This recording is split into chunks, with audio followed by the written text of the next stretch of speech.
Hello, friends. Welcome to Graham Radio. Who are you guys and who are you representing? I'm Curtis James. I'm Tatro. And we're part of the Late Night Flights crew, and we're just happy to be here. So, do you think that there's negativity or toxicity in the house music scene?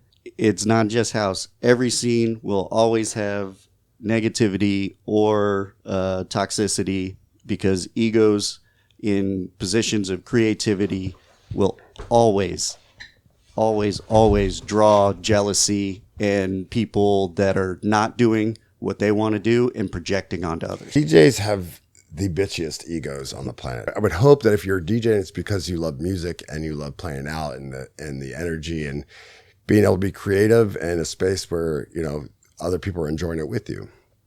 You're supposed to, play for the crowd, but you're also doing it for yourself too. Whether you're doing it for monetary reasons or if you're doing it just because you love it. Me, I just do it because I love it. I'm not really when I started, I didn't want to be a big famous DJ. I just wanted to play out and do so as possible just for my mental health. I love it. I'll do it till I'm 95 years old. And then I'll quit right after 96. I'll retire. When you see somebody that's young, just jumping on the scene and crushing it and starting to go up, is people will take that as, what am I doing wrong? And then we'll put it on and try to write that person off in their head. Not everybody does it, but it's a natural thing. In creative fields, it's always a thing, because for those that aren't doing it or proceeding forward how they want to, it's always going to be attached to, they're doing something shady, or it's like, they're not that good. Why not me? Hello, everyone. This is a quick break in this interview. I want to remind you that I just started a brand new house music mix series called Immersive Groove. The link to Immersive Groove is on the Graham Radio website. Follow at Immersive Groove, and of course, make sure you're following Graham Radio. All right, back to the interview. Let's say you're DJing and the crowd seems stiff and uninterested. What are some good tips that you can give other DJs to get the crowd moving? Ooh, I always love this one. So I'm going to preface this, is one of the things I feel worse for the newer DJs that are getting into it is it's a lot harder to fail. So you're never going to have that you're not going to have as much of that opportunity to have to do this, because largely the crowd is receptive to house music. So they've never had to grow and truly win a crowd from where everybody's like, what is this shit? I don't want anything to do with this, to win them over. But one of the focus points that I learned early on is you pick somebody in the crowd and you start with that person. You figure out, you see if you start to get their head bobbing, feet tapping, you're like, okay, I've found a train, I found a path that's open and people are receptive to, and you slowly start to expand out. Especially early in the night, you focus at the back of the room. Is whoever's on the dance floor, they're already dancing. They don't matter. You're looking for the ones in the back you're trying to get onto the dance floor. You don't matter. I don't. Well, the way I think of it, it's really nice, hitting a groove and playing in a pocket, but exploring to see where the night can lead to. And that, almost drives itself. The songs almost pick themselves as long as you have the diversity. But if you're just going to bang 128 tech house the whole night, I mean, where's the dynamic? Where do you go?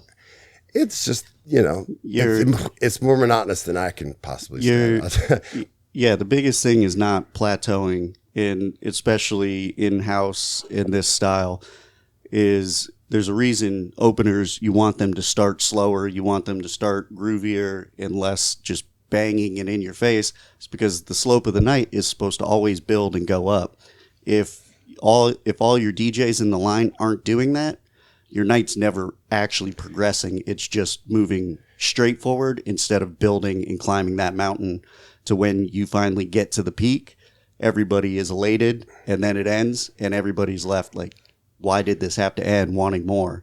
Whereas when you stay that plateau in that straight line, everybody leaves like, okay, I felt like I got everything I could out of this night, because it never just built and built and built to where it was like to go to that next step where everybody's like, I need more. You hit people with too much of the same thing, they're going to get fatigued. And that's just the bottom line. I mean, Best thing I could say is learn to do floor breaks. Is people have to take a break, and if you can learn to release that energy, give them something lower, slower, and different that's gonna give them that break. You're gonna keep them on the floor longer. and the old club trick, especially for open format styles. I mean, he's done it. I've done it. You have to clear the floor so you get people to the bar and buy drinks. But, that's just part of the nature of nightclub business. Wait, what do you mean? What do you mean? You have to clear the floor.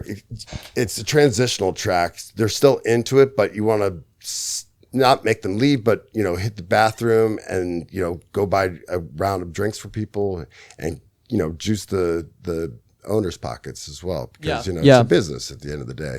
Most of the spaces that you play in are going to have some sort of monetary value behind it that needs to keep it running. So, if you're not doing your part in making sure people get that break, that transition to go to the bars and keep the business open, you're not going to be playing house there much longer. It doesn't have to be boring. You just have to, I think that's a huge lost part in a lot of DJing today is transitional filler type tracks. House. So how long have you guys been in the house music scene, and what exactly do you guys do? I know that you both DJ, but do you guys produce as well? Nothing I've finished, actually. I wish I could, man. Got a backlog of projects. Before really getting into the house scene, I was much more into the club scene and that, so did a lot more club edits and stuff like that. Sorry, you're being ambiguous. Oh, okay. When you say doing a lot more club style stuff, what do you mean? Like creating it? Do you mean going to clubs? Do you mean DJing with club music?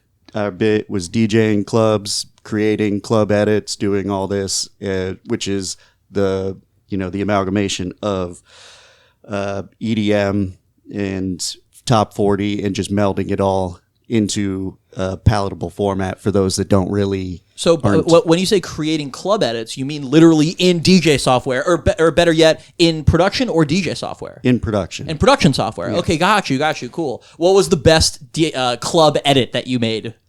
So in 20... Trick question, they're all bad. Yeah. Oh wait, you guys aren't wearing headphones. I really need to get headphones for you guys.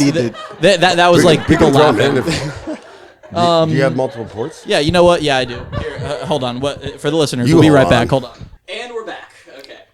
So wait, you said that. Okay, what was your biggest club edit? Because you changed your answer. So it was played. So when I put it out, it was being played in the Orlando clubs and Put what out? So it was a mashup edit of it was "Hello" by Martin Solveig, an Avicii song, "Street Dancer," and then for the life of me, I think it was an old Henry Fong song that put all together. Ended up throwing it out there. Got picked up playing through all the Orlando clubs and a lot of the Florida clubs, and then Avicii ended up picking it up and playing it at Ultra in like 2012, 2013. Avicii? Yes. Really? Yes, it was one of the side stages. There's a video somewhere. I'd have to find it. This is many computers ago. Wait, so Avicii played a song that you made? That I edited, yep. And I never like to say made because I took the elements and kind of remastered and redid it myself. But it was... Okay, so Avicii played your Frankenstein version of about 3 different songs. Yes. At Ultra. Yes. This was when he was playing side stages too. Wow. What the fuck have you ever done? No. I just sit here. Hit him with the laugh track. I just sit here and look pretty. I was gonna play like maybe one song today too, and that was it. I just let him do all the work. I'm here for moral support. Curtis, how often are you looking for music, and what are your methods to find music? Man, it's always a constant journey. To be honest with you. After like a long weekend of gigs, I typically don't listen to music Monday through Thursday, and just total silence, just to reset myself. And music is one of those things that you want to be appreciative of and not overdo. You know, if I am listening to music, it's going to be totally left field or country or, I mean, even down to blues or something, just something to sort of reset myself. So when you're looking for music to DJ with that's fresh and new, what do you do? Yeah, we all go through phases. When we're searching for stuff, like one week we're going to love deep house and we're just going to seek that down, and that's the vibe you're feeling for whatever reason, whatever's going on in your life. That's what's, you know, it's resonating with you closely then. But then the following week, maybe all of a sudden you want to hit techno hard as hell or progressive. I mean, I've loved progressive house and melodies and synth leads and things that are very emotional, but there's a lot of elements in all the different genres that I can't leave out that I really love and love to move around in. You know what you're talking about right now, and I'm going to make this about me, is immersive groove. So I just started a brand new mix series called Immersive Groove. I'm releasing it every single Friday. I saw that, yeah. Yeah. I'm releasing it every single Friday at 7 a.m. And here's my problem. Okay, here's the problem that I deal with. Exactly what you just said. Sometimes I'm in a techno mood. Sometimes I'm in a deep house mood. Sometimes I'm in a melodic mood. With Immersive Groove, my whole goal is to find the best possible music that is literally just in the general genre of house, 118 to 135 BPM. Just find the best possible stuff and put it all together for the listeners. Literally for the listeners. And by the way, there's a reason that it's 2 hours. An hour is just not enough. And with that being said, you guys are about to DJ for an hour because it's like a showcase of what you guys have to offer. But if you're if you are trying to like get into the real groove of house music, it's going to take you 30 minutes. It's not like you jump into it right away. And exactly. And you have to be passionate about what you're playing. Otherwise, why is the listener going to be? Yeah. Yeah. And like one thing that I love is like, if I'm listening to someone else's house music mix and I'm super in the vibe, and then I look at my phone and see that I still have an hour and a half left, I'm like, yes. And that's why Immersive Groove is 2 hours, to give people that groove. The best part about that too is if you are prepped and organized and able to, you have to go through your music and know exactly where everything is. Me, I have just a photographic memory. So like a lot of times I'm not even technically sure who or what the song is. It's just that the track, I know the melody well, I know where it's going to go, and I can sort of see where my tracks are. I like to mix in key, but also I like to step up, a half key or whatever, and just, switch it up. So Alex, same question. When you're looking for new music or when you're looking to freshen up your set, what do you do? Is really SoundCloud, I think, has one of the best algorithmic tools. So it's finding track you like and diving down that rabbit hole. Bandcamp is a huge learning curve, but when you master Bandcamp, it's such an amazing tool of artists you're never going to come across any other way. I'm still not. There's whatever, like this. Bandcamp is very. I love Bandcamp. It is, but like over the last 2 years, I've probably spent like $1,000 on Bandcamp. They need to fix their ability to search. Yeah, like there's not enough categorization and searching through. It's pretty much like Pornhub. It's just they tag everything to try to get seen. It's not as. I've never heard of that. What is that? I think it's like a business. We'll tell you when you're older. It's like it's like a networking site or something. I didn't know we cool. were having the birds and bees conversation today. I'm totally unprepared for this. See, when two people love each other, they make house music. Well, no, they stork, and they bring. They bring call the me your cell decks. phone. I think you Google it, like stork.com or something like that, and they just bring you a baby. Oh. And then that's how, I think, right? That's how I was made. Oh. I was made in a lab, so I don't know. Good for you. I'm a little bit different. And you guys have this interview is going to go out later than, today, but you guys have a show tonight, right? Full day. Yep. Pop up at the pier, full free event, just, community event we started putting on. It's all evening. It's kind of a cool project. The city's, really loving what the what is the pop-up at the pier? Can you explain what that is? So we're rolling in.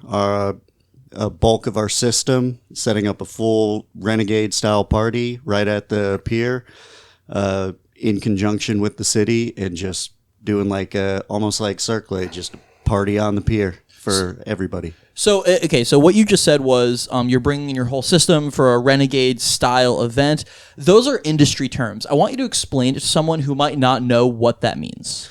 All right, so we're coming in, setting up. There's minimal to no permitting. There's no tickets, no anything extra. It's just you, yourself, and the music. There's nothing else. So what kind of system are you bringing in? So we're bringing in our custom-built GSA subs, which are badass, to put it nicely. They're out of the old Sound Factory in New York, and then we're bringing our EV tops to go with them, and we're going to spread it. It's going to cover just a massive area. The whole, for those that do know, the tilted lawn, so about 200 feet of people spread wide. It should be a good turnout today. We've gotten a lot of good feedback from the community. The city's all about it. I mean, it looks great in pictures for them. It's, you know, especially for St. Pete to have, you know, sort of put us in the forefront as like, you know, they're essentially sponsoring a citywide rave in the short term. But, you know, it can grow into basically whatever, you know, it decides to move to. The cool thing about it is that it's going to be a nice way to see how it grows, because it's going to just naturally grow. It's community funded, crowd funded, and it could be, you know, vendors, sponsors, anybody that's trying to build a brand. There's a lot of opportunity to see it, you know, flourish. So we'll see what happens. You know? Yeah, I went to the first one, and it was awesome. Like, I showed up, and, you know, as a guy who is consistently going to house music events and putting up house music content, I showed up, and a lot of people were there who I recognized. Yeah, it's kind of a come one come all sort of event where, you know, they're just walking past and they're really digging the music. We try to cater to, you know, that sort of style where, even though you may not like house music, and let's be honest, it's monotonous and it can be repetitive to people that don't really necessarily have the ear. I have a lot to say about that, but go on. Yeah, and you know, it could be. Wait, hold on. How could you even say? Because you're a house music DJ. Like, okay, wait. I think that I am, but I think you need to clarify what you're saying by house music can be monotonous. Well, techno is monotonous too. I mean, it's just a repetitive sample over and over in a 4/4 format, you know? Okay. So if you're just used to listening to Taylor Swift and, you know, it doesn't follow the same. See, there you go. I was waiting for you to say something like that. Like, I speak about house music in the same way that I speak about jam band music, such as The Grateful Dead or Fish, okay? These songs, and when I say these songs, I'm talking about house music and jam band music. These songs can be 10 minutes long, 20 minutes long. Think about the reason that you're in here today. You're in here today to record basically 1 hour-long song. You know what I mean? Yeah. But when you go and see that for the first time, when you go and see a jam band concert or a house music show for the first time, and everybody gets on that energy that Late Night Flights is creating today at the pier, that's when you realize that, like, there's a subtle beauty to that monotony. Yeah, it's something that you distract yourself from your other daily issues and just kind of like, you know, expand your beliefs from having to worry about your daily struggles and just sort of float into it, immerse yourself, and, you know, instead of having someone switch the track every 30 seconds in an open format sort of setting, you're diving into a long set and just enjoying being there and being around, and you don't need to really, you know, concern yourself with where's the vocals, where's my friends, where's how I talk about house and try to explain to a lot of people, even just younger DJs getting into it. It's like fishing, catch and release. It's not about having people dance the entire hour, the entire time of the entire night. It's about capturing them in the moment, having them get lost. They're, you know, in it, going hard, then they dissipate. They talk to their friends. They look at other things and are engaging with the surroundings. And then if you're doing your job right, the music is building and you capture them back into it, and you have everybody and slowly you just build it bigger and bigger to where everybody's on the same wavelength. So it's not about just having to hit them hard the whole time. It's about making sure they get lost in that moment and engage with the people around them so you can draw more and more in. The nice thing about that, like putting a pop-up in this type of venue, is that you're going to get a bunch of different people collectively together. And there's going to be a lot of people that have never heard it before in their life. And they're witnessing it for the first time, what it feels like to be in that community. And, you know, they may start, you know, seeking it out more, or, you know, just getting more involved in the scene. And it's really cool to see. So if you were to, so if someone was to ask you, hey, how can I get into house music? What would you send them, or what would you say to them? Getting into house music. Into the mic. So I think it depends on the person. So, you know, if you don't really know the person, you ask them what they're into. So depending the music they're coming from before, is you try to introduce them to stuff that's similar and is a good stepping stone into it. Because, you know, if they are into jam bands, you're not going to send them 9x9 or anything like that off the bat.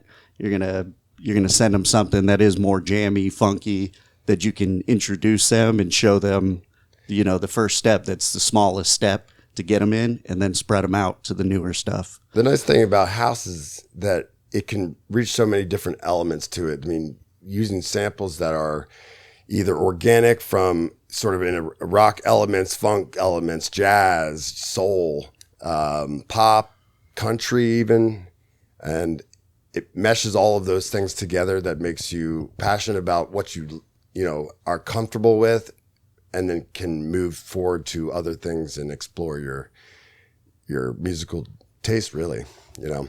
Yeah. Yeah. Wow. Well, you guys have a set to play here, like right now. I'm only playing one song. I only brought one. It's Well, an hour long. I wanna thank you It guys. is an hour long song.